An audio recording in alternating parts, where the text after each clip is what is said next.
Feliz sábado, hermanos. ¿Cómo se encuentran hoy? Qué bueno, ¿verdad? Hay un dicho que dice que a mal tiempo buena cara, ¿verdad? Y aquí estamos, a pesar del mal tiempo y de los pronósticos y de la lluvia de ayer. Sin embargo, eso no ha detenido al pueblo de Dios. Muy importante, ¿verdad? Qué bendición. Yo también me uno a las bienvenidas, ¿verdad? Sean todos bienvenidos, especialmente las visitas, ¿verdad? Que nos están visitando hoy. Estamos contentos cada vez que viene alguien a visitarnos, porque imagínense cómo será el cielo, ¿no? El cielo va a estar lleno nos vamos a llevar muchas sorpresas cuando estemos en el cielo. Y hablando del cielo, hermanos, nosotros sabemos que como pueblo que está en la verdad presente, nosotros, antes de ganarnos el cielo, tenemos que pasar primeramente por un tiempo de angustia, ¿verdad que sí? Así como lo dice el profeta Daniel, en Daniel capítulo 12, versículo 1. Esta mañana se hablaba de ese versículo, se mencionaba, ¿verdad?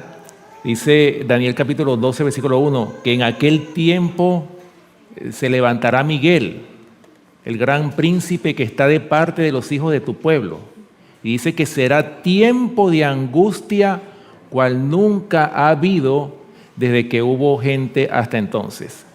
Y dice la palabra de Dios que en aquel tiempo será libertado tu pueblo. A pesar de que vino un tiempo de angustia cual nunca ha habido, dice la palabra de Dios que en aquel tiempo será libertado tu pueblo. ¿Y quiénes son los que van a ser libertados? Todos los que se hayan escrito, o sea, que sus nombres permanezcan escritos en el libro de la vida del Cordero. Así que esa es la esperanza que nosotros tenemos. Pero sin embargo, ese tiempo de angustia que nos espera a cada uno de nosotros ha traído como consecuencia como un miedo al futuro. Casi siempre vemos que los hermanos, nosotros que tenemos esta preciosa verdad, en vez de estar con rostros gozosos, ¿verdad?, de que ya esto se va a terminar, sin embargo se ve como una preocupación, se ve como un miedo al futuro. ¿Por qué, hermanos? ¿Por qué tenemos miedo al futuro si ya esto se va a terminar, si este mundo ya va a concluir, este mundo lleno de tanta maldad, ya esto se va a terminar? Deberíamos de estar gozosos más bien porque esto se va a terminar, ¿verdad que sí? Sin embargo, hermanos, fíjense bien, ¿por qué razón, en vez de tener ese gozo, por qué hay rostros de preocupación? ¿Por qué? Voy a comenzar mi tema de hoy, mi presentación, con una cita que está en el Conflicto de los Siglos, en la página 680. Es una cita que yo he leído muchas veces aquí en esta iglesia, pero vale la pena repetirla, porque escuchen bien lo que esta cita dice. Una cita corta, pero es para que meditemos. ¿Por qué razón nosotros estamos tan angustiados? O quizás no tenemos el gozo que deberíamos de tener de que ya esto se va a terminar. Este mundo de maldad, de enfermedad, de muerte, de llanto y de tantas cosas malas. Dice el Conflicto de los Siglos, en la página 680, dice lo siguiente: el tiempo de angustia, cual nunca fue después que hubo gente, se iniciará pronto. ¿Cuándo se va a iniciar? Pronto. O sea, dentro de poco, ¿verdad que sí? Se iniciará pronto. Y para entonces necesitaremos tener una experiencia que hoy por hoy no poseemos y que muchos no pueden lograr debido a su indolencia. ¿Lo ven? O sea, ¿qué es lo que requiere este tiempo de angustia que viene? Requiere de una experiencia que hoy por hoy no poseemos. Y así se titula mi presentación en este día: la experiencia que no tenemos. Vamos a ver cuál es esa experiencia que nosotros no tenemos hoy día y que necesitamos tener antes de que venga el tiempo de angustia cual nunca ha habido desde que hubo gente hasta entonces. ¿Ok? Ahora, ¿cuál es esa experiencia que hoy por hoy no poseemos? Vamos a ver qué nos dice la palabra de Dios. Primeramente vamos a buscar, que son versículos que hemos leído muchas veces, pero a mí me gusta repetirlos. Recuerden que el Señor en su palabra, ¿cuál es el método? Y yo me apego mucho a ese método que está en 2 de Pedro capítulo 1, versículo 12, que el apóstol Pedro dice, por esto yo no dejaré de recordaros siempre estas cosas, aunque vosotros las sepáis y estéis confirmados en la verdad presente. ¿Ok? Entonces, por eso es que el método del Señor es el de la repetición y necesitamos repetir todas estas citas que el Señor nos da. ¿Para qué? Hermanos, para que cuando venga el tiempo de angustia, cuando vengan estos tiempos difíciles, nosotros podamos dar razón de nuestra fe. ¿Ok? Juan capítulo 17, versículo 3. Vamos a ver, hermanos, qué nos dice la palabra de Dios en relación a la experiencia que nosotros no tenemos, que es esencial para el fin del tiempo, es decir, para el tiempo de angustia cual nunca ha habido. ¿Cuál es la experiencia que nosotros necesitamos tener? Y Juan capítulo 17, versículo 3 lo dice claramente. Es un versículo muy conocido. Y dice así, y esta es la vida eterna, que te conozcan a ti, el único Dios verdadero, y a Jesucristo, a quien has enviado. O sea, ¿en qué consiste la vida eterna? Conocer a Dios el Padre y a quién más, y a Jesucristo. ¿Y a través de qué nosotros podemos conocer al Padre y al Hijo? Es a través de su palabra. Es la única forma de que nosotros podamos conocer realmente a nuestro Salvador, Cristo Jesús. Esa es la experiencia que nosotros hoy por hoy necesitamos tener. Conocerlo a Él, porque de eso depende ¿qué? La salvación y la vida eterna. Y ojalá que no nos esté pasando, y yo creo que hasta la historia se está repitiendo, la historia de los atenienses, ojalá que no se repita en nosotros la historia de los atenienses. ¿Quiénes eran los atenienses? ¿O qué estaban haciendo los atenienses cuando Pablo les estaba predicando? Vamos a buscarlo en Hechos capítulo 17, para que ustedes vean lo que estaba pasando con los atenienses. Y recuerden que los atenienses, como lo dice Pablo aquí, eran muy religiosos. En otras palabras, ellos estaban adorando al Dios que Pablo estaba predicando. Lo dice aquí Hechos capítulo 17, versículos 22 y 23. Hechos capítulo 17, versículos 22 y 23. Dice, entonces Pablo, puesto en pie en medio del Areópago, dijo, varones atenienses, en todo observo que sois muy religiosos, porque pasando y mirando vuestros santuarios, hallé también un altar en el cual estaba esta inscripción: al Dios no conocido, al que vosotros adoráis, pues sin conocerle es a quien yo os anuncio. ¿Qué estaba pasando con los atenienses?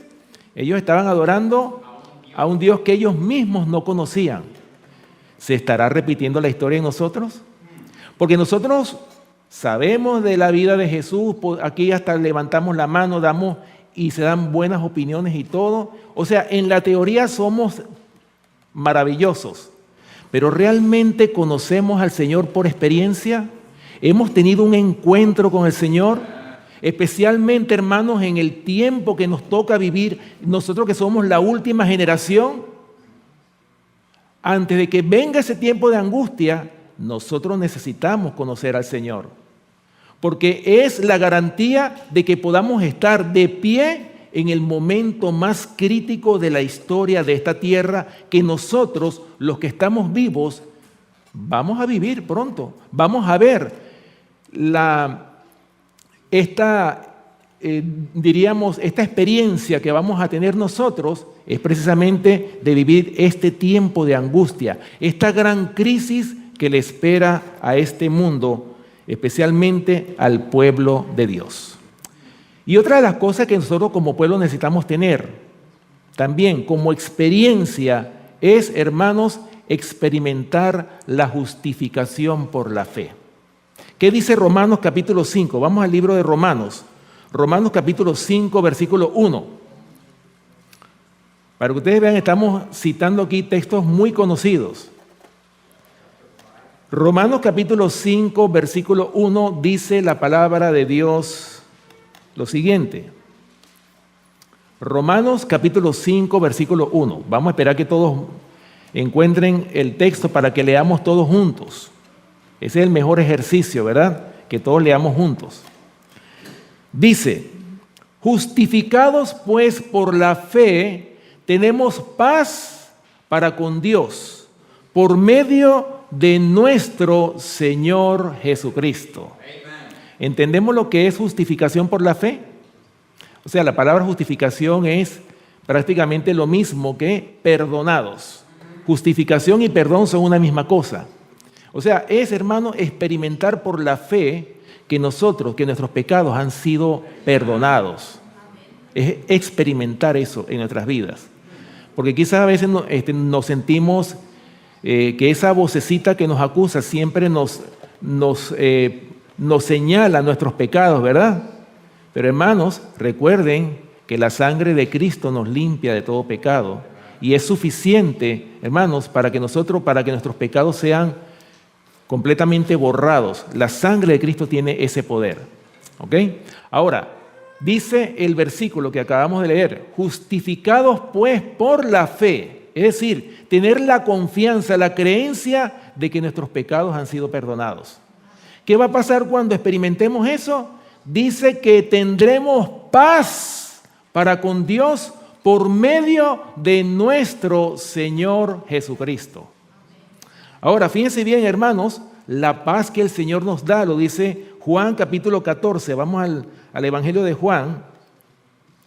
Juan capítulo 14 nos dice claramente cuál es la paz que el Señor nos da. Y no la da como la da el mundo, sino es una paz, hermanos, en la cual podemos tener una relación con el Señor. Es un encuentro con el Señor lo que Él quiere que nosotros tengamos con Él. Juan capítulo 14, versículo 27, dice, la paz os dejo, mi paz os doy. Yo no os la doy como el mundo la da. No se turbe vuestro corazón, ni tenga miedo. ¿Se dan cuenta, hermanos? El miedo que le tenemos a ese tiempo de angustia que nos dice el Señor. Hermanos, no tengamos miedo, no tengamos temor. ¿Por qué?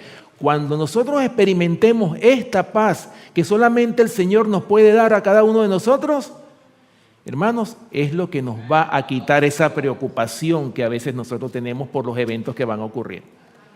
No quiere decir que no estemos apercibidos de lo que nosotros como pueblo tenemos que conocer, hermanos, lo que va a acontecer. Debemos de conocer la profecía, como se decía esta mañana, pero nos hemos limitado solamente al conocimiento, a la parte teórica. Pero ¿y qué de la experiencia? ¿Acaso no nos pide el Señor que tengamos una experiencia con Él primeramente? Antes de que venga ese tiempo de angustia. Eso es esencial, es necesario. ¿Estamos de acuerdo? Ahora, ¿cómo podremos obtener esa paz que Cristo nos ofrece? Bueno, la lectura bíblica nos lo dice. Y la lectura bíblica va a ser el análisis de este versículo tan importante que está contenido dentro del mensaje de la iglesia de la Odisea. Recuerden que nosotros estamos representados por esta iglesia. Aparte de que es un periodo, también es una condición de pobreza espiritual, ¿verdad? De la Odisea. Apocalipsis capítulo 3, versículo 20, lo que fue la lectura bíblica que leyó nuestro hermano Adalberto. Dice, he aquí yo estoy a la puerta y llamo. Si alguno oye mi voz y abre la puerta, entraré a él y cenaré con él y él conmigo. Oh, hermanos, ya vamos a ver qué significa este versículo tan importante, que es la base, lo que nosotros necesitamos y es la experiencia que el pueblo de Dios necesita tener hoy por hoy antes de que llegue ese tiempo de angustia. Nosotros podemos conocer la Biblia desde el Génesis hasta el Apocalipsis, pero eso no nos garantiza que nosotros estemos de pie cuando ese tiempo se manifieste o cuando venga la gran prueba por la cual va a pasar el pueblo de Dios. ¿Cuál es esa gran prueba? Es el decreto dominical. Así lo dice la sierva del Señor. Es la gran prueba que le espera al pueblo de Dios. Pero ese decreto dominical ha traído una angustia previa en cada uno de nosotros, hermanos, que a veces hasta nos hemos olvidado de la importancia que tiene el tener una relación estrecha con el Señor. Por eso, hermanos, hablando de la Odisea, el único periodo de la historia de la iglesia cristiana donde Cristo está afuera, así como lo dice este versículo que acabamos de leer, es el periodo conocido como la Odisea. Y dice claramente la palabra de Dios que de la Odisea nada bueno se habla. Cuando nosotros estudiamos los 7 mensajes de cada iglesia en el Apocalipsis, en Apocalipsis capítulo 2 y Apocalipsis capítulo 3, ahí encontramos los mensajes de las 7 iglesias del Asia: Éfeso, Esmirna, Pérgamo, Tiatira, Sardis, Filadelfia y la Odisea. Cada periodo de la iglesia tiene sus virtudes y sus defectos. Pero sucede que en la iglesia de la Odisea nada bueno se habla de la Odisea, todos son defectos lo que se habla de la iglesia de la Odisea. Y es el único periodo donde Cristo está afuera. ¿Está afuera de dónde? Del corazón de su pueblo, lamentablemente. Ahora, ¿qué es lo que está haciendo el Señor? He aquí, yo estoy a la puerta y llamo. O sea, el Señor está tocando a la puerta de nuestro corazón para que le demos entrada. Qué triste, ¿no? Que sea el único periodo donde el Señor está fuera del corazón de su pueblo. Ahora vamos a ver cuáles son las causas por las cuales el Señor está fuera y no está dentro del corazón. Vamos a ver. La primera causa, hermanos, nosotros tenemos a veces, aunque venimos a la iglesia, pero ¿cuántos hermanos no tienen el corazón dividido? Tienen un pie en la iglesia, pero el otro pie también lo tienen en el mundo. ¿Qué dice el Señor en su palabra en Santiago? Vamos a Santiago capítulo 4, versículo 4. Yo creo que este versículo se leyó en la escuela sabática, ¿verdad? Santiago capítulo 4, versículo 4. Fíjense, hermanos, la causa por la cual el Señor está fuera del corazón de los hombres. Santiago capítulo 4, versículo 4.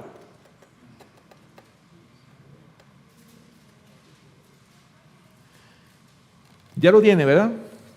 Dice: oh almas adúlteras. Fíjense bien, hermanos, cómo nos ve el Señor cuando tenemos un pie en la iglesia y un pie en el mundo. Oh almas adúlteras, ¿no sabéis que la amistad del mundo es enemistad contra Dios? Cualquiera, pues, que quiera ser amigo del mundo, ¿qué va a pasar? Se constituye en enemigo de Dios. Recuerden que el Señor quiere que estemos 100% con Él. El Señor no nos comparte con ningún otro ídolo o con ningún otro Dios. Acuérdense que nuestro Dios es fuerte, celoso. Eso es lo que caracteriza a nuestro Padre Celestial. Él es celoso porque Él no quiere que su iglesia sea compartida con otro Dios. Por eso es que el primer mandamiento de la ley de Dios dice: no tendrás dioses ajenos delante de mí. Lo dice claramente el Señor en su palabra, ¿verdad? ¿Ok? Mateo capítulo 6, versículo 24. Fíjense bien, hermanos, como lo dice este versículo, que no podemos servir a dos señores, tenemos que servir a uno solo. Mateo capítulo 6, versículo 24. Mateo capítulo 6, versículo 24. Escuchen bien, hermanos, por qué causa o las causas por las cuales el Señor está fuera de su iglesia. Mateo capítulo 6, versículo 24 dice: ninguno puede servir a dos señores, porque o aborrecerá a uno y amará al otro, o estimará al uno y menospreciará al otro. No podéis servir a Dios y a las riquezas. O sea, no se puede servir, hermanos, en otras palabras, no podemos tener el corazón compartido o tener un pie en la iglesia y un pie en el mundo. Por esa razón es que el Señor está fuera de su pueblo. Otra razón, hermanos, que también por la cual el Señor no puede entrar son los afanes que nosotros tenemos a diario. Por supuesto, es necesario que nosotros trabajemos para llevar el sostén, ¿verdad?, a nuestros hogares. Tenemos que trabajar para tener el dinero, para mantener nuestros hogares. Eso lo tenemos que hacer, ¿verdad? Porque si no, entonces, ¿cómo comemos, cómo vivimos, verdad? Ahora, hermanos, ¿qué está pasando con los afanes? Yo no sé si a ustedes les habrá pasado, pero yo creo que en la medida en que nosotros nos acercamos al fin de la historia de esta tierra, yo no sé si a ustedes les habrá pasado, pero cada vez parece que los afanes en nuestras vidas, de cada uno de nosotros, creo que están aumentando. ¿Y cuál es el propósito del diablo? Que tengamos afanes y afanes, ¿para qué? Para que no tengamos tiempo para la meditación personal, porque el diablo lo que quiere atacar es, hermanos, el tiempo que tú le dedicas al Señor. Porque el diablo no quiere que tú tengas una relación con el Señor, porque sabe que cuando un cristiano o cuando un creyente está unido al Señor, está cada día en relación con el Señor, ¿qué pasa? El diablo no lo puede vencer. Pero ¿qué pasa cuando él se separa del Señor? Es cuando el diablo lo entrampa, es cuando el diablo lo encierra de nuevo en esa cárcel oscura. ¿Ok? Ahora, hablando de los afanes, voy a leer una historia que está, a mí me gusta mucho esta historia porque es bien interesante, en los evangelios. En el Evangelio de Lucas, vamos al Evangelio de Lucas y vamos a leer la historia de Marta y María. Dicho sea de paso, Marta y María las dos estaban sirviendo al Señor. Las dos estaban en la verdad presente, vamos a decirlo en términos modernos. ¿Ok? Lucas capítulo 10, vamos a leer los versículos del 38 hasta el 42. Hablando de Marta y María, que eran las hermanas ¿de quién? Eran las hermanas de Lázaro, ¿verdad? A quien el Señor resucitó. Lucas capítulo 10, versículos del 38 al 42, dice así. Aconteció que yendo de camino, entró en una aldea y una mujer llamada Marta le recibió en su casa. Esta tenía una hermana que se llamaba María, la cual, sentándose a los pies de Jesús, oía su palabra. Versículo 40.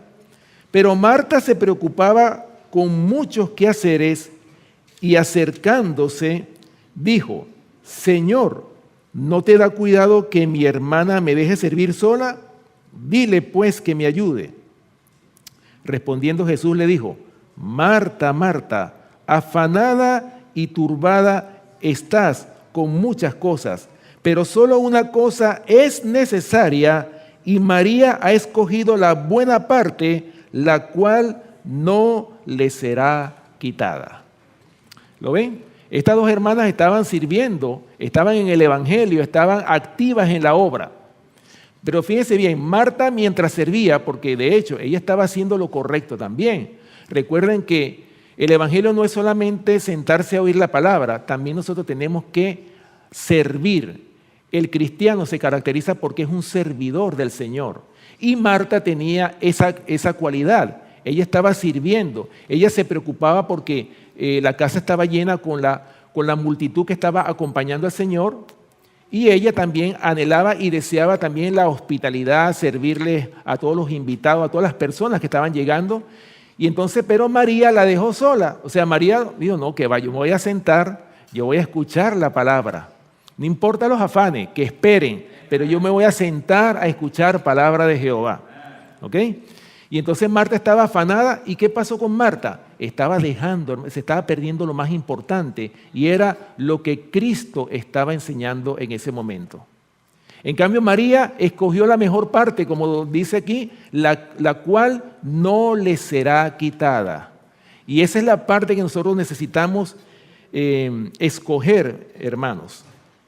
Fíjense, hablando de esta historia, aquí en El deseado de todas las gentes, en la página 483, dice lo siguiente, hablando de Marta y María. Escuchen bien. El capítulo que se titula Lázaro, ven fuera, el capítulo 58, que ya nosotros ya lo leímos, los viernes leemos aquí el deseado de todas las gentes.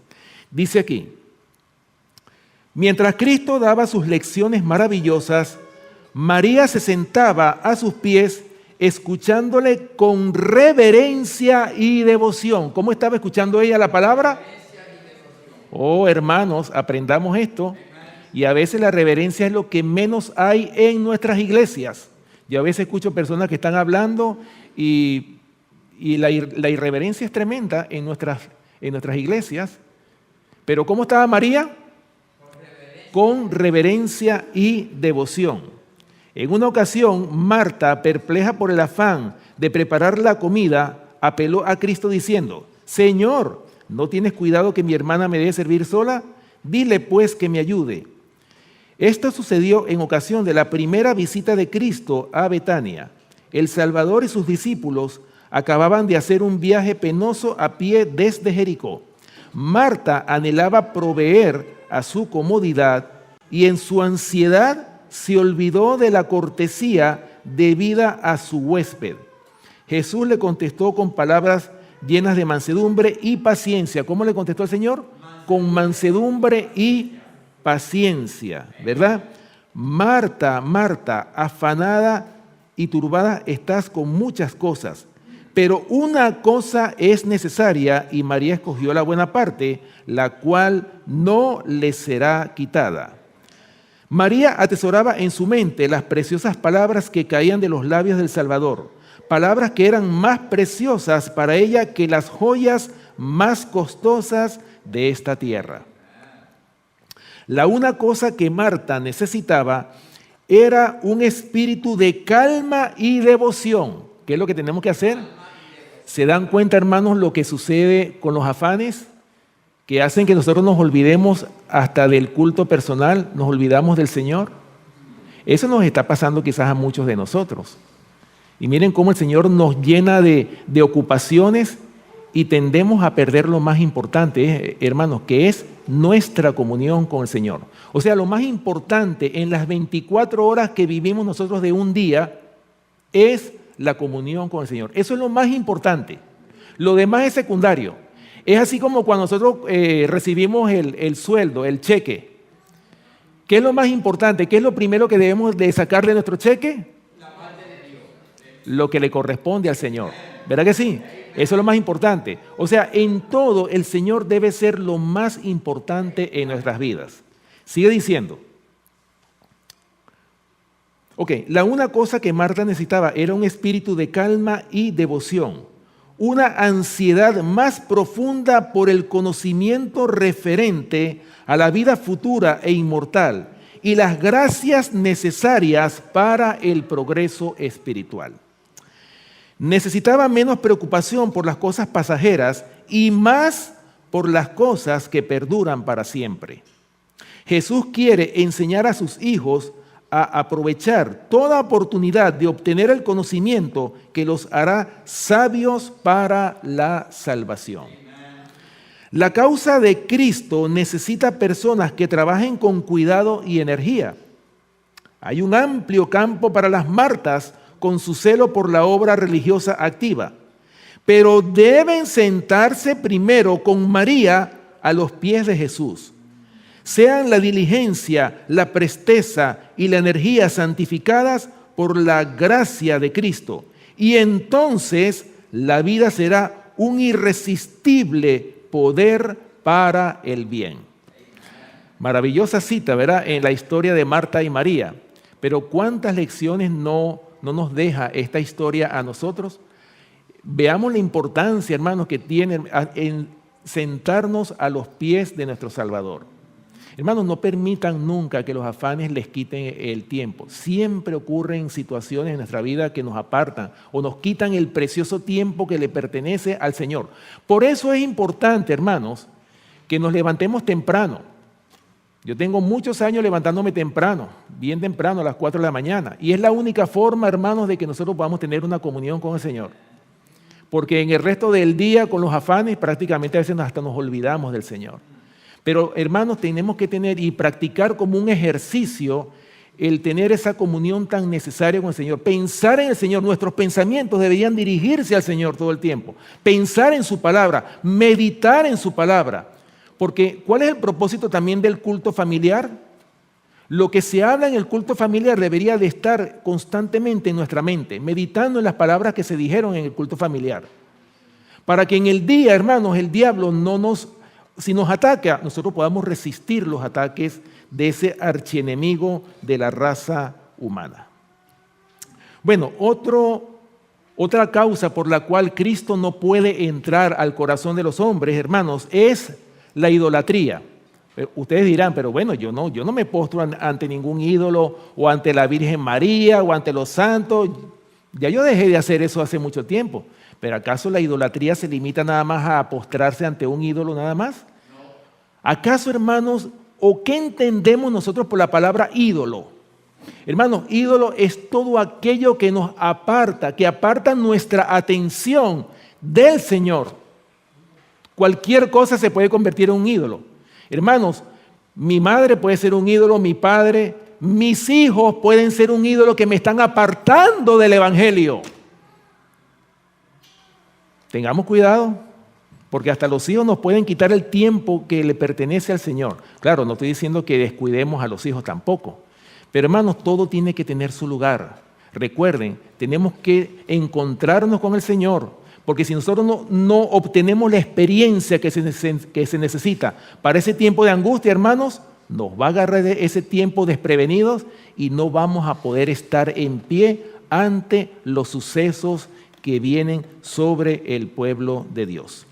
Bueno, pudiéramos citar un versículo en cuanto a la idolatría. Ezequiel capítulo 20, claro, hablando del pueblo de Israel, de toda la idolatría que cometió el pueblo de Israel. Ezequiel capítulo 20, vamos a Ezequiel capítulo 20 para poner como un ejemplo, ¿no?, de lo que es la idolatría. Ezequiel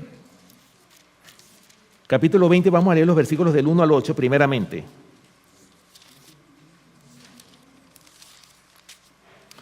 Ezequiel capítulo 20, versículos del 1 al 8, dice así la palabra de Dios.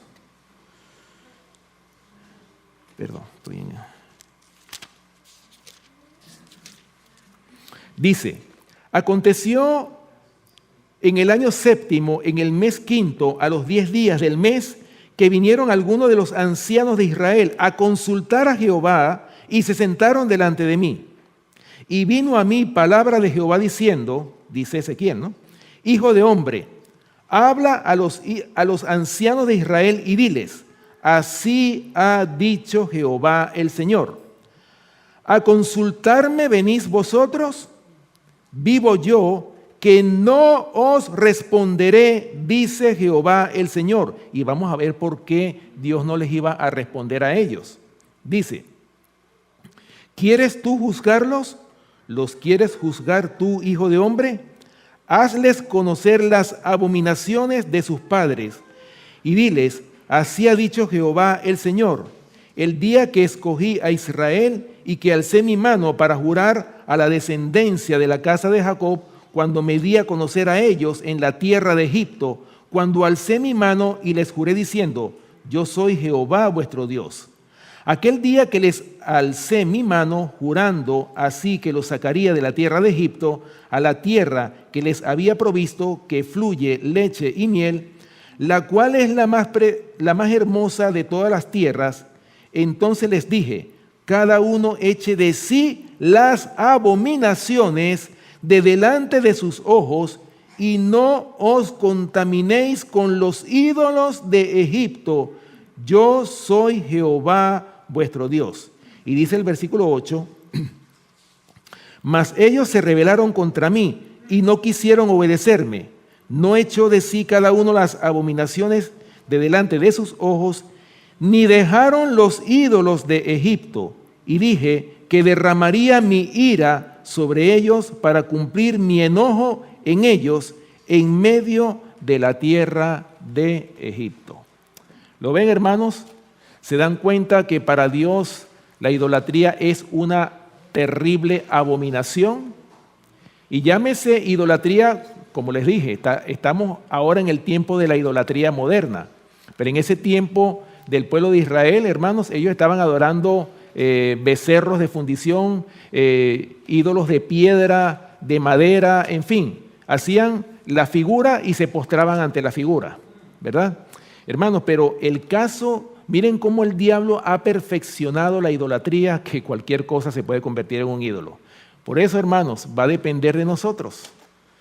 Por eso es que el Señor cada día, hermanos, siempre el Señor nos repite estas mismas palabras para que no se nos olvide. Porque si nos estamos desviando sin darnos cuenta, al menos el Señor nos despierta con su palabra, con su santa palabra. ¿Ok? Bueno, pudiéramos mencionar muchas causas por las cuales Cristo está fuera de la última iglesia. Y otra que pudiéramos mencionar, el conocimiento de su palabra o la falta del conocimiento en su palabra. Muy importante, como se hablaba esta mañana, la importancia, hermanos, de estar afianzados en la palabra. Y para poder estar afianzados en la palabra, necesitamos conocer la palabra por nosotros mismos. Escuchen bien, hermanos, qué fue lo que pasó con el pueblo de Israel. ¿Por qué pereció el pueblo de Israel? Oseas capítulo 4, versículo 6, un versículo también que hemos mencionado mucho aquí en esta iglesia. Oseas capítulo 4, versículo 6.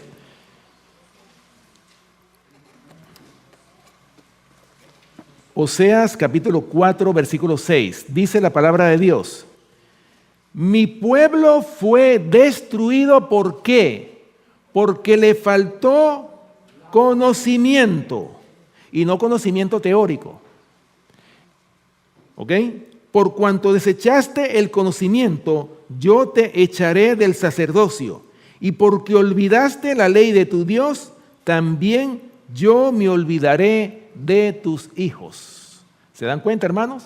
¿Qué pasó con el pueblo de Israel? Desecharon la ley, desecharon la palabra de Dios. Anoche estábamos hablando en el ejercicio bíblico, ¿se acuerdan? Que estábamos hablando de lo que pasó en los tiempos del rey Josías. El rey Josías, que era un rey que había hecho lo recto ante los ojos de Dios, ¿verdad? Y había mandado al rey Josías a hacer reformas y cambios en su pueblo. Y hasta mandó a reconstruir el templo. Un templo que estaba abandonado, estaba destruido. Y cuando los constructores empezaron a construir el templo, ¿qué fue lo que encontraron? Encontraron el libro de la ley que estaba olvidado.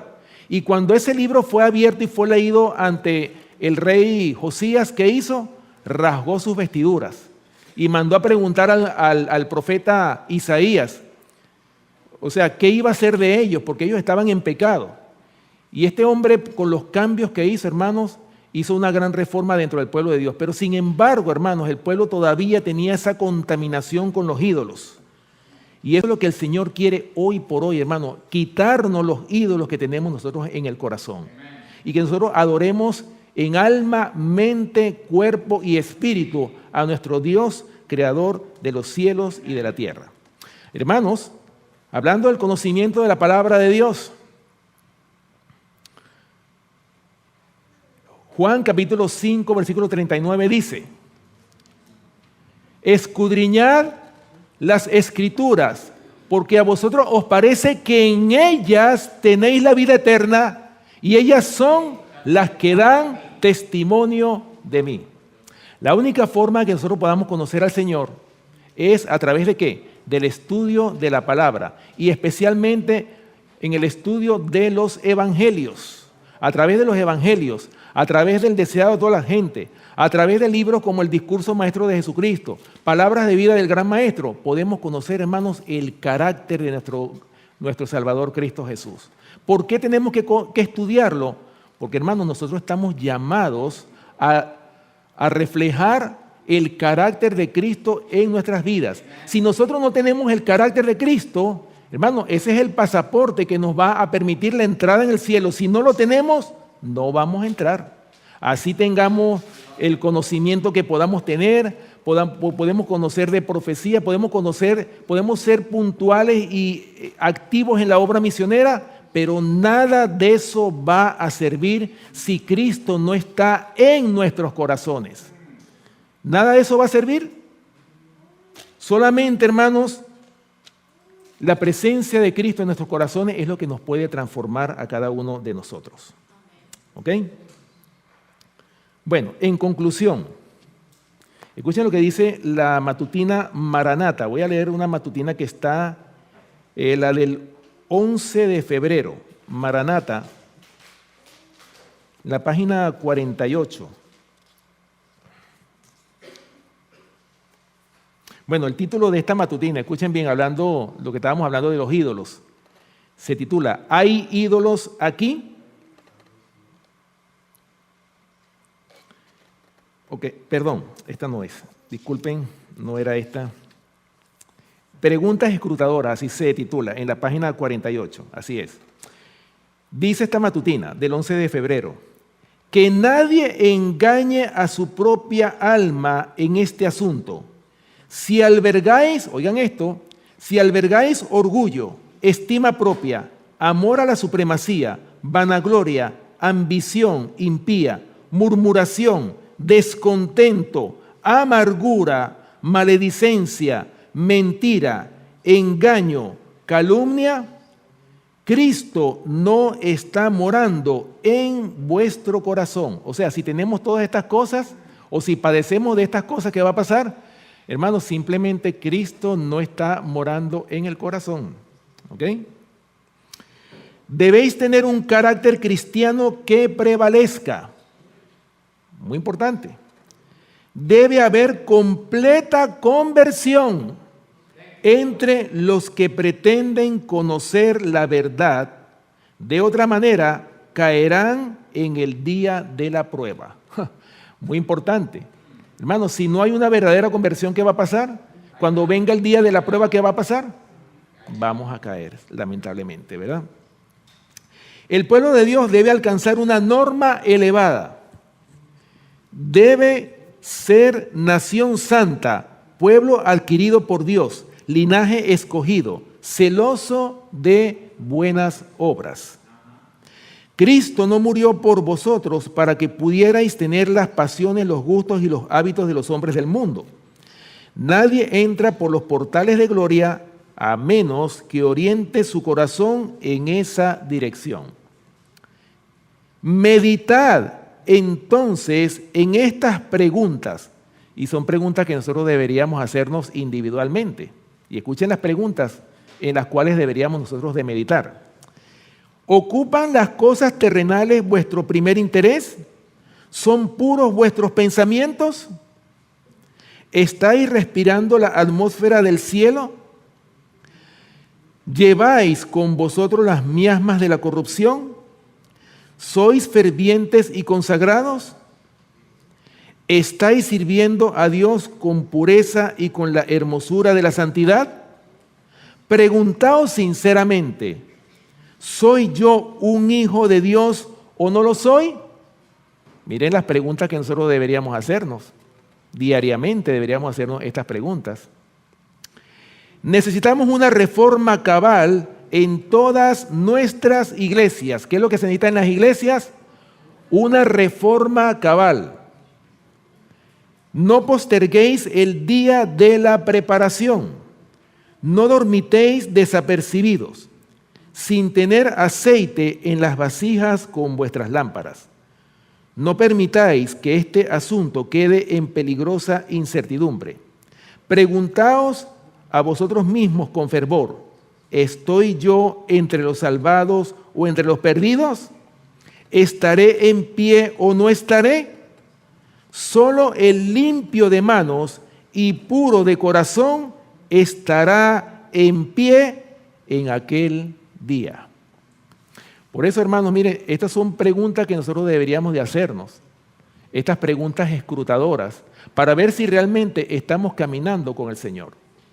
Yo les exhorto, leanse estas preguntas que están en esta matutina del 11 de febrero. Búsquenlas y léanlas constantemente. Debemos hacernos constantemente estas preguntas. ¿Soy yo realmente un hijo de Dios o no lo soy? ¿Es puro mi corazón? ¿Cómo son mis pensamientos? O sea, todo esto deberíamos de preguntárnoslo diariamente, ¿verdad? Hermanos, ¿por qué? ¿Por qué deberíamos nosotros de estar ocupados en esto? Hermanos, porque el tiempo está pasando, el tiempo se está terminando. Bueno, ojalá, hermanos, que no se diga de nosotros las tristes palabras que están en Jeremías. Vamos allá.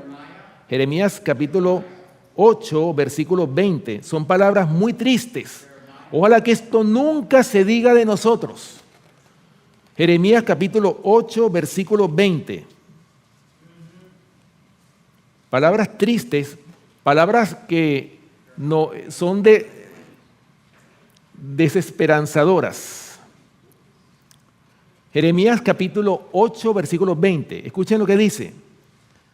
Pasó la siega, terminó el verano y nosotros no hemos sido salvos. Oiga, hermanos, ¿cuánto tiempo más necesitamos nosotros para que el carácter de Cristo sea edificado en nosotros? ¿Cuánto tiempo más necesitamos? Cuando vemos que el tiempo se está terminando, cuando vemos los eventos que están ocurriendo, que nos dicen a las claras que Cristo está a las puertas. Hermanos, esto es para que meditemos, esto es bien delicado. Esto lo repetimos vez tras vez, ¿por qué? Porque nosotros como pueblo necesitamos estar apercibidos de lo que ha de acontecer. Necesitamos estar despiertos, hermanos, porque el tiempo se está acabando. Pasó la siega, terminó el verano y nosotros no hemos sido salvos. Ojalá que no nos pase como los antediluvianos, que cuando vieron que ya estaba la lluvia cayendo, cuando ya el agua le estaba llegando al cuello, Noé, ábrenos la puerta que ahora sí creemos que viene un diluvio. Ya era muy tarde. Era muy tarde, hermanos, ya la puerta se había cerrado. Y así mismo, y como lo dijo el Señor, como en los días de Noé, así será la venida del Hijo del Hombre. Exactamente así. No con un diluvio, por supuesto, pero así mismo va a llegar el día en que la gracia se va a cerrar. Hermanos, estamos viviendo en los tiempos finales. Yo creo que todos creemos eso. Pero ¿por qué, si nosotros entendemos, si nos llenamos de tanta información, de tantas noticias, por qué nosotros, hermanos, no tomamos eso como un motivo para que nosotros podamos realmente hacer cambios sustanciales y reformas en nuestras vidas? Eso deberíamos de llevarnos a eso. Pero nos llenamos solamente de información. Mira lo que pasó en tal lugar, mira tal huelga que está pasando, mira cómo la guerra que está ocurriendo en tal país. ¿Y nosotros qué? ¿Acaso eso está realmente creando conciencia del tiempo que estamos viviendo? Estamos así como que estuviéramos durmiendo, hermano, lamentablemente. Bueno, ya el tiempo se me está terminando, ¿no? Bueno, volviendo al versículo, ¿verdad? De Apocalipsis capítulo 3, versículo 20. Dice, he aquí, yo estoy a la puerta y llamo. Si alguno oye mi voz y abre la puerta, entraré a él y cenaré con él y él conmigo. Hermano, muy importante este versículo que está dentro del mensaje de la iglesia de la Odisea.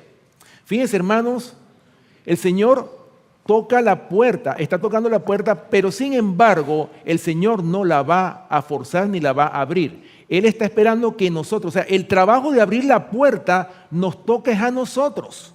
Si le damos entrada o no al Señor, eso es decisión de cada uno de nosotros. Por eso, hermanos, es que nosotros tenemos todas las evidencias, tenemos un mensaje tan completo como nos lo ha dado el Señor. Pero ¿qué ha hecho ese mensaje en nuestras vidas? ¿Nos ha transformado realmente? ¿Hemos meditado, nos ha tocado realmente al corazón para que hagamos cambios sustanciales en nuestra vida? ¿O es que simplemente es una información? Necesitamos que la palabra se convierta en carne y sangre. Eso es lo que nosotros necesitamos. Que se convierta en una experiencia que hoy por hoy nosotros no tenemos. Y que es necesaria antes de que venga ese tiempo de angustia. Porque cuando venga ese tiempo de angustia va a ser demasiado tarde. Es como cuando se cerró la puerta del arca. Cuando llegue ese momento. Claro, obviamente que primero esa es la prueba para el pueblo de Dios antes de que se cierre la gracia, porque así lo dice la palabra de Dios. Pero hermanos, nosotros tenemos que estar listos antes de que venga la gran prueba que le toca vivir al pueblo de Dios. Fíjense bien, analizando este versículo, he aquí yo estoy a la puerta y llamo. Si alguno oye mi voz, oigan, quiere decir que no todos están escuchando la voz del Señor. Y fíjense que el libro de Apocalipsis, en el mensaje a las 7 iglesias, ¿cómo termina cada mensaje de cada iglesia? El que tenga oído, oiga lo que el Espíritu dice a las iglesias. O sea, estamos hablando del Espíritu con mayúscula. Cuando aparece con mayúscula quiere decir que es el Espíritu Santo. O sea, el que tenga oído. Que yo sepa, todos nosotros tenemos orejas, ¿verdad? Pero no se está tratando de estas orejas, de estos oídos. El Señor aquí se refiere es al discernimiento, que aprendamos a discernir la voz de Dios, porque fíjense, ¿cuántas veces se repite este mensaje? Se repite 7 veces, o sea, lo que significa que es de grandísima importancia que nosotros discernamos la voz de Dios de la voz del enemigo, porque así como el Señor nos está hablando, también el diablo le habla a su iglesia o a la iglesia de Dios. Entonces nosotros tenemos que diferenciar cuál es la voz de Dios de la voz del enemigo. Por eso dice claramente, el que tenga oídos oiga lo que el Espíritu Santo le dice a las iglesias. Pero para que nosotros podamos discernir la voz de Dios, hermanos, tenemos que primero empezar estudiando su palabra. Para que podamos conocer la voz de Dios, como se decía esta mañana, a la ley y al testimonio, si no hablaren conforme a esto, es porque no les ha amanecido. O sea, la regla nuestra es a la ley, a la palabra y al testimonio, el espíritu de profecía. Si no hablan conforme a esto, hermanos, estamos en tinieblas. Hermano, Dios nos ha dado las armas para que nosotros podamos discernir las dos voces. Por eso es que en el Apocalipsis, en cada iglesia se repite la misma expresión. El que tenga oído, oiga lo que el Espíritu dice a las iglesias. Ahora, ¿abriremos nosotros, hermanos, la puerta del corazón, de nuestro corazón? ¿Qué es lo que hace que no podamos abrir la puerta de nuestro corazón, hermanos? Son los escombros que hemos acumulado para que podamos abrir esa puerta. Y esos escombros son, hermanos, lo que les había leído, los afanes, la idolatría, tantas cosas, hermanos, el amor al mundo, todo eso son los escombros que hemos acumulado que no permiten que nosotros podamos abrir la puerta de nuestro corazón para que Cristo pueda entrar. Entonces la pregunta, ¿abriremos la puerta del corazón? Y escuchen lo que dice el comentario bíblico en el tomo 7, hablando de este versículo, dice, esta puerta está bajo el control individual y cada uno puede abrirla o cerrarla según su voluntad. Cristo aguarda la decisión de cada persona porque es la puerta del alma. Es decir, el Señor no la va a abrir por ti. Cristo llama a la puerta por medio de su amor, su palabra y sus providencias. Llama a la puerta de la mente por medio de su sabiduría. Llama a la puerta de la conciencia por medio de su autoridad. Llama a la puerta de las esperanzas humanas por medio de sus infalibles promesas. También puede considerarse que este pasaje se refiere a Cristo, que está a la puerta de la vida humana y en verdad de la historia humana, listo para entrar y bendecir con su paciencia a su pueblo que espera. O sea, hermanos, el Señor está listo para entrar en tu vida. Pero nosotros somos los que tenemos que decidir, hermanos, o sea, tomar la decisión en firme de abrirle la puerta. Y si hay escombros que obstaculizan la puerta, ¿qué tenemos que hacer? Hermanos, quitarlos para que esa puerta la podamos abrir y el Señor termine de entrar de una vez por todas. Santiago capítulo 5, versículo 9. Santiago capítulo 5, versículo 9.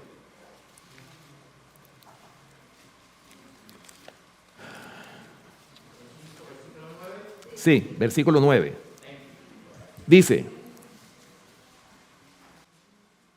hablando de esa puerta, fíjense bien, hermano, que Cristo está a las puertas.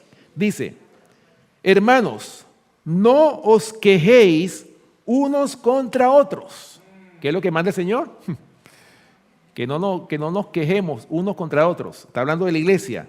Para que no seáis condenados. He aquí el juez está delante de la puerta. ¿Y quién es el juez? Jesús.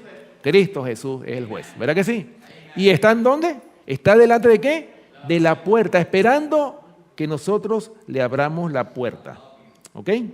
Ahora, finalmente, ¿qué dice este versículo 20 de Apocalipsis capítulo 3? Dice, ok, he aquí yo estoy a la puerta y llamo. Si alguno oye mi voz y abre la puerta, dice, entraré a él y cenaré con él y él conmigo. Es decir, acuérdense, hermanos, que cuando el Señor entre, el Señor va a tener una intimidad contigo y eso es lo que nosotros necesitamos tener. Recuerden que la cena es un símbolo, ¿verdad?, de intimidad. ¿Ok? Pero el Señor, cuando habla aquí de que va a cenar con nosotros, quiere decir que va a tener una relación más estrecha con su pueblo, con el creyente que le abra la puerta de su corazón. ¿Qué nos dice, hablando de eso, qué nos dice Jeremías capítulo 33? Fíjense bien, hermanos, lo que ocasiona que tengamos esa cena con el Señor. Jeremías capítulo 33, versículo 3. Un versículo muy hermoso, hermanos, que yo creo que nosotros como pueblo podemos practicar. Y aquí no es porque algunos sean pastores graduados en Andrew, ni nada de eso, hermanos. Recuerden que el Señor va a trabajar con los humildes. El Señor va a llamar a los humildes y va a morar con su pueblo humilde. Escuchen bien lo que dice Jeremías capítulo 33, versículo 3.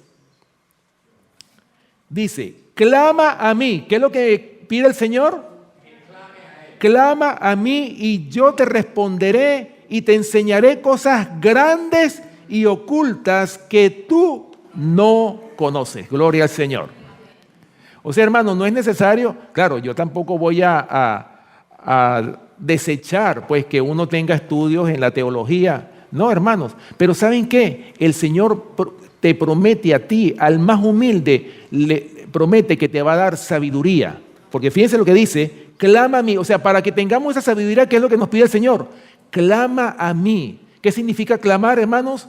Doblando rodillas, clamando, hermanos, pidiéndole al Señor desesperadamente, ¿verdad? Clama a mí y yo te responderé, dice el Señor. Y te enseñaré cosas grandes y ocultas que tú no conoces. Esa es la promesa, hermanos. Ese es el resultado de esa relación, de esa intimidad, de esa cena que el Señor le promete a su pueblo. ¿Ok? Juan capítulo 14, versículos 22 y 23. Juan capítulo 14, versículos 22 y 23. Ya voy a terminar. Juan capítulo 14 y vamos a leer los versículos 22 y 23. Dice la palabra de Dios. Le dijo Judas, no el Iscariote, Señor, ¿cómo es que te manifestarás a nosotros y no al mundo? Respondió Jesús y le dijo, el que me ama, mi palabra guardará y mi Padre le amará y vendremos a él y haremos morada con él. Gloria al Señor. ¿Ustedes se imaginan eso? Eso es una buena noticia, ¿verdad? Que el Señor va a ser, dice, y haremos. O sea, no solamente Cristo, sino también hasta el Padre va a ser morada. ¿O es que acaso, hermano, el apóstol Juan no fue visitado? Hay una cita que lo dice, que el apóstol Juan fue visitado en la isla de Patmos por el Padre, por Dios y Cristo. Y hasta los ángeles lo visitaron, hermano, en esa solitaria isla de Patmos al discípulo amado, ¿verdad? Así que, hermanos, esa es la promesa, que el Señor va a ser morada con nosotros. Ahora, hermanos, y para terminar, una de las cosas vitales que quizás nos falta a nosotros como iglesia de verdad presente, y es el amor de Dios que salva. Hermanos, el apóstol Pablo, a pesar de que casi siempre en las iglesias de verdad presentes siempre se habla de que Pablo fue un cortacabeza, ¿no? Porque reprendía y todo, ¿verdad? Pero hermanos, también Pablo predicó mucho sobre el amor de Dios. Y practicó y vivió el amor de Dios que salva. Y fíjense, hermanos, lo que Pablo escribió en Romanos. Vamos al libro de Romanos, Romanos capítulo 8, hablando del amor de Dios. Hermanos, por esa razón es que Pablo no tuvo temor, hermanos, de perder la vida. No tuvo temor de que lo torturaran.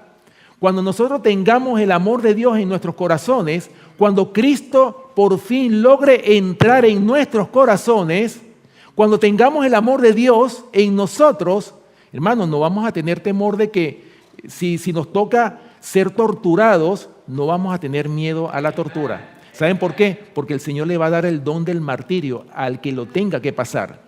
Fíjense bien lo que dice aquí Romanos capítulo 8, versículos 35, 38 y 39. Miren, hermanos, cómo Pablo, yo creo que Pablo fue el que mejor entendió lo que era el amor de Dios. Acuérdense que el amor de Dios es lo que se conoce, o sea, es tan grande el amor de Dios que viene siendo un misterio, y es lo que se conoce como el misterio de la piedad. Pero fíjense lo que dice Romanos capítulo 8, versículo 35. ¿Quién nos separará del amor de Cristo? ¿Tribulación o angustia o persecución o hambre o desnudez o peligro o espada? O sea, ¿qué me puede a mí separar del amor de Cristo? ¿Estas cosas? Nada de eso. Versículo 38 y 39 dice, por lo cual estoy seguro de que ni la muerte, ni la vida, ni ángeles, ni principados, ni potestades, ni lo presente, ni lo porvenir, ni lo alto, ni lo profundo, ni ninguna otra cosa creada nos podrá separar del amor de Dios que es en Cristo Jesús, Señor nuestro. Oh, hermanos, Pablo estaba afianzado. Pablo tenía lo más importante para pasar por la angustia que le tocó pasar a él, si pudiéramos decirlo así. Recuerden que Pablo fue un hombre muy atribulado, fue perseguido. Pero ¿qué es lo que hizo que Pablo soportara toda esa persecución? Hermanos, porque tenía el amor de Dios. Si no hubiese tenido el amor de Dios, hermanos, Pablo hubiese sucumbido. Pablo no hubiese soportado esa persecución que le tocó vivir. Hermanos, y nosotros los que estamos viviendo este fin del tiempo, hermanos, recuerden, como lo dice 2 Timoteo 3:16, ¿verdad? Que el que quiera vivir piadosamente en Cristo Jesús padecerá persecución. Entonces, nosotros que nos toca vivir este tiempo final, tenemos que tener lo más importante. Aparte del conocimiento, lo más importante es el amor de Dios en nuestros corazones. Cuando tengamos el amor, cuando tengamos esa experiencia que hoy por hoy no tenemos, hermanos, vamos a poder soportar. No digo el tiempo de angustia, sino hasta el mismo martirio lo vamos a soportar. ¿Cómo murió Juan Jos? Jesús, hijo de David, ten misericordia de mí. Hermanos, Juan Jos murió cantando. ¿Cómo usted se puede explicar que un hombre que se está quemando en una hoguera puede estar cantando en ese momento? El Señor le dio el don del martirio. Y así mismo se lo va a dar a aquellos que tengan que vivir el don del martirio. Hermanos, esas son las promesas y nosotros debemos tomar esas promesas, aferrarnos a esas promesas para que nosotros podamos soportar el tiempo de angustia cual nunca ha habido desde que hubo gente hasta entonces. Por eso es que el Señor dice que en aquel tiempo será libertado tu pueblo, todos los que se hayan escritos en el libro de la vida del Cordero. Bueno, termino con esta cita que está en el discurso maestro de Jesucristo. Miren la importancia, hermanos, que tiene el amor de Dios cultivado en el corazón. Discurso maestro de Jesucristo, página 29. Escuchen, hermanos, miren esta preciosa cita, para que ustedes vean la importancia que tiene el amor en medio de la persecución y el sufrimiento. Dice, siempre que el hombre procure ponerse en armonía con Dios, sabrá que la afrenta de la cruz no ha cesado. Principados, potestades y huestes espirituales de maldad en las regiones celestes, todos se alistan contra los que consienten en obedecer la ley del cielo. O sea, ¿qué le espera al pueblo de Dios? Como lo dije en 2 Timoteo, el que quiera vivir piadosamente en Cristo Jesús, padecerá persecución. Por eso, en vez de producirles pesar, la persecución debe llenar de alegría a los discípulos de Cristo. ¿Por qué? porque es prueba de que siguen los pasos de su maestro. Gloria al Señor. ¿Lo ven? O sea, en vez de crearnos angustia, la persecución debe de darnos ¿qué? Alegría. Eso es lo que nos debe de... ¿Por qué? Porque estamos siguiendo los pasos de nuestro maestro. ¿Ok? Aunque el Señor no prometió eximir a su pueblo de tribulación, le prometió algo mucho mejor. Le dijo: como tus días serán tus fuerzas, bástate mi gracia, porque mi poder se perfecciona en la debilidad. Si somos llamados a entrar en el horno de fuego por amor de Jesús, Él estará a nuestro lado, así como estuvo con los 3 fieles en Babilonia. ¿Qué pasó con los 3 de Hebreos, hermanos? ¿No se estaban paseando en medio del fuego? Pero en ese momento ellos decidieron, no me importa perder la vida. Por eso es que, y Pablo también lo dijo, ni la muerte, ni ángeles, ni principados, ni nada de eso nos podrá separar del amor de Dios que es en Cristo Jesús, Señor nuestro. Dice aquí, y termina diciendo, escuchen esta parte muy importante. Los que aman, ¿los que qué? Los que aman a su Redentor se regocijarán por toda oportunidad de compartir con Él la humillación y el oprobio. ¿Ok? Ahora termina diciendo, el amor que sienten hacia su Señor dulcifica el sufrimiento por su causa. ¿Se dan cuenta, hermanos, la importancia que tiene el amor? ¿Qué es lo que hace el amor a Jesús? Hermanos, dulcifica el sufrimiento por causa del Señor. ¿Se dan cuenta la importancia que tiene el amor de Dios, que es en Cristo Jesús, Señor nuestro? Oh, hermanos, nosotros necesitamos tener esta experiencia, la experiencia que no tenemos. Y la experiencia que no tenemos, hermanos, es que Cristo esté morando en este templo. Recuerden como lo dice 1 Corintios capítulo 3, versículos 16 y 17. ¿No sabéis que sois templo de Dios y que el Espíritu de Dios mora en vosotros? Si alguno destruyere el templo de Dios, Dios le destruirá a él. ¿Por qué? Porque el templo de Dios, el cual sois vosotros, santo es. Y para que sea santo, hermanos, nosotros tenemos que cumplir con las condiciones que están en la palabra de Dios. Para que el Señor pueda morar en un templo santo. Nuestro cuerpo no es nuestro, sino es del Señor. ¿Ok? Así que es muy importante. Gracias, hermano. ¿Ok? Bueno, mis hermanos, que el Señor nos bendiga realmente y ojalá, y el llamado que el Señor nos está haciendo, ¿cuál es el llamado que el Señor nos está haciendo en esta mañana? Abramos la puerta de nuestro corazón para que ese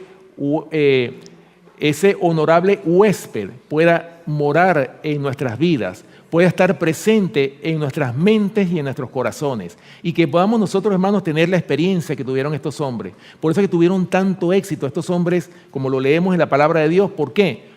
Porque su mente, su corazón estuvo, hermanos, en Cristo Jesús. Y eso es lo que nosotros como pueblo necesitamos tener en esta mañana. Ese es el llamado que el Señor nos hace en esta mañana a cada uno de nosotros. Bueno, mis hermanos, que el Señor les bendiga, y los que puedan, hermanos, acompáñenme de rodillas para que tengamos una oración para terminar.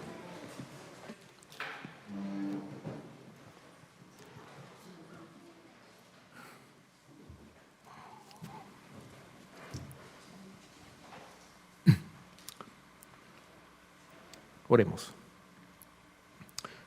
Amante Padre que mora en los cielos, Señor, una vez más, te damos gracias por tu palabra. Gracias, Señor, por estas amonestaciones que tú nos das, por estos consejos que están escritos en tu palabra, de que si los siguiéramos, estamos seguros realmente de que nosotros pudiéramos experimentar o tener esa experiencia que hoy por hoy no tenemos.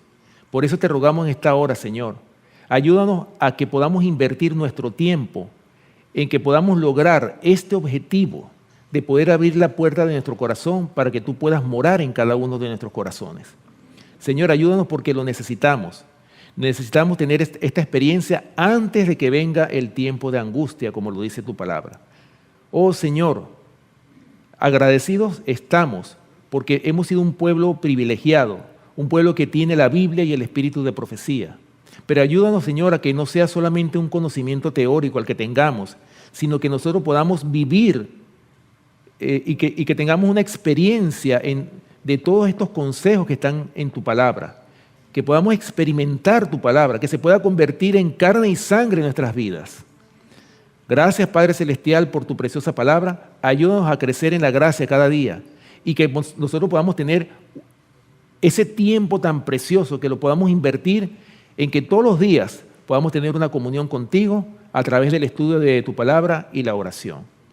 Señor, bendice a cada familia aquí representada, bendice las visitas, bendice a cada hermano, hermana, joven, niño, anciano, y que estas iglesias de la verdad presente, estos ministerios de la verdad presente, Señor, puedan prosperar y que nosotros podamos dar al mundo este último mensaje de misericordia.